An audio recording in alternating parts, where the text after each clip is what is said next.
जरासंध भयंकर आतंक मचा रहा है। प्रभु जरासंध का उद्धार करने के लिए गए। कैसे गए हैं बहुत ध्यान से सुनिएगा।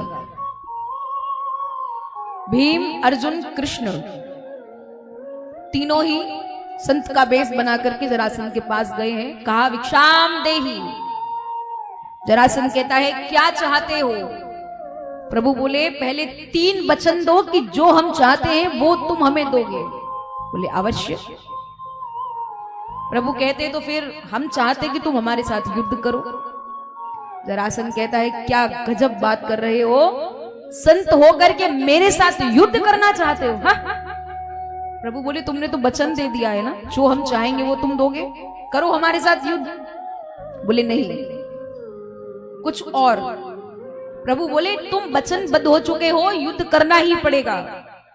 कृष्ण कहते जा रहे हैं, मुस्कुराते जा रहे हैं। जरासंध कहता है मुझे कुछ ऐसा प्रतीत हो रहा है कि मैंने आपको कहीं देखा है, कहीं आप श्री कृष्ण तो नहीं है?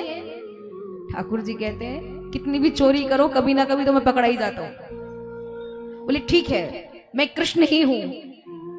तो ये कहता है मैंने आपको एक बार हरा दिया है तो मैं आपके साथ युद्ध नहीं करूंगा। प्रभु कहते हैं मैंने जो तुम्हें 17 बार हराया उसकी कोई गिनती नहीं, तुमने मुझे एक बार हरा दिया उसकी बड़ी गिनती कर रहे हो। बोले हरा दिया ना, अब बातें मत करिए, चलिए। और फिर अर्जुन मेरे लायक योद्धा नहीं है। हाँ भीम मेरे जैसा सम योद्धा है, मैं भीम के साथ युद्ध करूंगा। भीम कहता है देखो तुम सबको इसने हटा दिया, मुझे अपना जैसा योद्धा समझा है।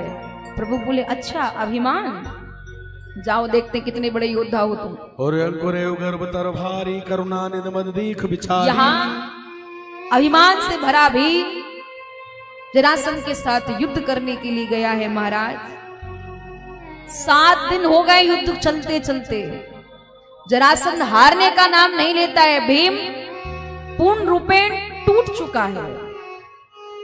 7वें दिन प्रभु के पास आता है, प्रभु मेरी रक्षा करो। प्रभु बोले अरे नहीं, तुम तो बहुत बड़े योद्धा थे, तुम्हें ही इसने अपने जैसा योद्धा समझा था, लड़ो लड़ो। बोले भगवान माफ कीजिएगा, मैं इसे इतना मार रहा हूं पर ये तो पुनः जीवित हो जाता है।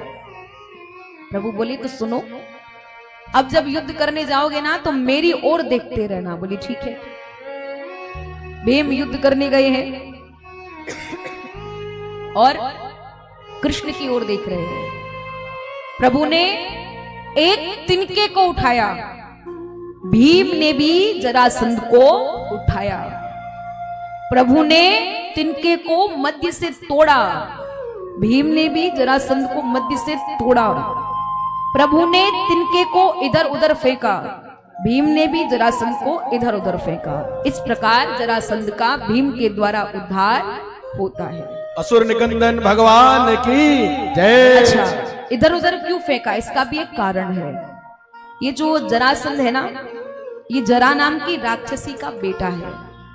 इसे मार करके अगर एक ही जगह फेंक दिया तो ये पुनः जीवित हो जाता था, इसलिए इसको इधर उधर प्रभु ने तिनके को फेंका तो भीम ने भी इसको फेंका है और जरासंध मृत्यु को प्राप्त